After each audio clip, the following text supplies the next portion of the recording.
क्या वह मानव भेड़िया था कि वह मानव पिटिया था? Horror story. यह कहानी एक ऐसे परिवार के बारे में है जो एक बार एक पिकनिक पर जाते हैं, पर उस जगह उनका सामना एक मानव भेड़िए वेयरवुल्फ से हो जाता है। 80 के दशक की शुरुआत थी। हम 4 लोगों ने मिलकर स्नेक रिवर के पास में पिकनिक मनाने की योजना बनाई। यह जगह हमारे टाउन से 5 मील की दूरी पर थी। यह जगह ईस्टर्न ओरिगॉन में थी, पहाड़ियों से भरी हुई जगह। सर्दियों की शुरुआत होने के कारण कम मात्रा में बर्फ पड़ रही थी। उस रात को चांद पूरा निकलने वाला था और हम जानते थे कि इससे नदी का दृश्य और भी सुंदर होगा। इस ट्रिप में मैं, मेरा पति और मेरी बहन और उसका बॉयफ्रेंड था।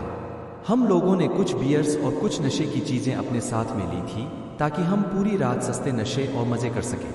तकरीबन रात के 11 बज रहे थे जब हम निकले। जिस जगह हम जा रहे थे वह एक मनोरंजन की जगह थी जहां पर लोग मजे कर सकते थे, कैंप लगा सकते थे और वहां पर नाव चला सकते थे। उस जगह जाने के लिए हमें मुख्य सड़क को छोड़ना था। सब कुछ सही चल रहा था। चांद की रोशनी इतनी थी जिससे कि सड़क और आसपास की चीजें साफ दिखाई दे रही थी। हमने एक जगह पर एक कार को पार किया। मेरे पति ने सिगरेट जलाई और मेरी ओर बढ़ा दी। हम दोनों आगे वाली सीट पर बैठे थे। मेरी बहन और उसका बॉयफ्रेंड पीछे वाली सीट पर बैठे हुए थे। जैसे ही मैं सिगरेट पीने वाली थी कि तभी मैंने अपनी कार के सामने लगभग 20 मीटर की दूरी पर किसी चीज को हिलते हुए देखा। पहली बार देखने पर तो वो मुझे एक हिरण के जैसा लगा। मैं सीट में आराम से पसरकर बैठ गई, पर तभी मैंने उस चीज को अपनी कार के दाईं ओर आते हुए देखा। मेरी बहन भी यह जान चुकी थी कि कार के दाईं ओर कोई चीज तो है। वह बस पूछने ही वाली थी कि क्या हो रहा है। तभी उसने उस चीज को गाड़ी के पीछे की ओर जाते हुए देखा।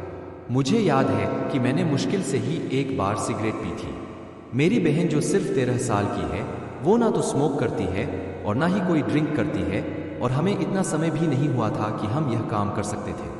हम सब चुपचाप बैठे हुए थे। हम दोनों ने कहा, क्या है वो? उन लोगों ने कहा, क्या? हम लोगों ने कहा कि बाहर कोई तो है। वो दोनों हंसने लगे, पर इसके बाद उन्होंने भी उस चीज को कार के बाईं ओर हिलते हुए देखा।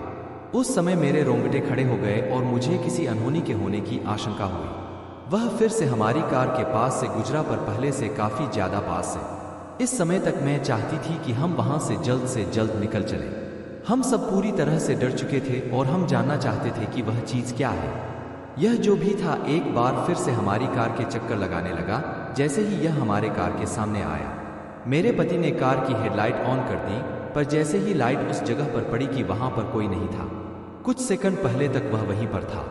जब मेरे पति ने एक बार फिर से कार की हेडलाइट ऑन की तो वह फिर से कार के दाईं ओर आ गया, पहले से भी बहुत ज्यादा पास में। हम नहीं जानते थे कि वह क्या था। इस समय तक मेरी बहन काफी डर चुकी थी और साथ में मैं भी। हम सभी मेरे पति पर चिल्लाए कि हम सबको यहां से निकालो। वह भी हमारी ही तरह डरा हुआ था। उसने गाड़ी को स्टार्ट किया और आगे जाने की बजाय वह गाड़ी को रिवर्स में ले गया ताकि हम पीछे होते हुए उस जगह से मेन रोड पर पहुंच सके। हम किसी तरह से चलते फिसलते हुए ऊपर चढ़ते हुए मेन रोड पर आ पहुंचे। हमने सोचा कि अब सब कुछ ठीक है, पर तभी मैंने अपनी जिंदगी की सबसे डरावनी चीज का अनुभव किया जिसे शायद ही मैंने पहले कभी महसूस किया हो।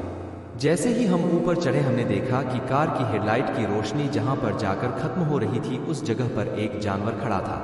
वह उस जगह पर एक ऐसे आदमी की तरह खड़ा था जो पूरी तरह से बड़े बड़े बालों से ढका हुआ हो तथा बहुत ही पतला हो। जब उस पर लाइट पड़ी तो वह मुड़ा। अब हम उसको पूरी तरह से देख पा रहे थे। वह मेरी ही आंखों में देख रहा था और कसम से उस समय मेरी दिल की धड़कन बस रुकने ही वाली थी। उसकी आंखों की जगह गहरे काले गड्ढे थे और उसकी आंखों में दहशत और पागलपन के सिवा और कुछ दिखाई नहीं दे रहा था। ऐसा बस कुछ सेकंड के लिए ही हुआ था कि तभी मेरे पति ने कार की स्पीड बढ़ाई। वह उसको कार से टक्कर मारना चाहता था, पर वो जानवर वहां से बड़ी ही तेजी से गायब हो गया, मानो जैसे वह पहले कभी वहां था ही नहीं। वो हेडलाइट की रोशनी से क्यों डरता था यह तो मैं नहीं जानती, पर जितनी तेजी से हो सके हम उतनी तेजी से उस जगह से निकल गए। बाहर बहुत ठंड थी और ठंड के इस समय में बाहर न तो कोई आदमी होता है और ना ही कोई दुकान खुली होती है, और दूसरी बात वह इलाका बिल्कुल सुनसान था और रात के इस समय में वहां मुश्किल से ही कोई गाड़ी दिखाई देती थी। हम नहीं जानते कि वो क्या था और वह कहां से आया था, पर मेरे दिमाग में केवल एक ही शब्द याद आता है, मानव भेड़िया, वेयरवुल्फ। उस जगह पर बहुत सी ऐसी ही मानव भेड़िए को देखे जाने वाली घटनाएं हुई है, और सच बताऊं तो अब मैं उस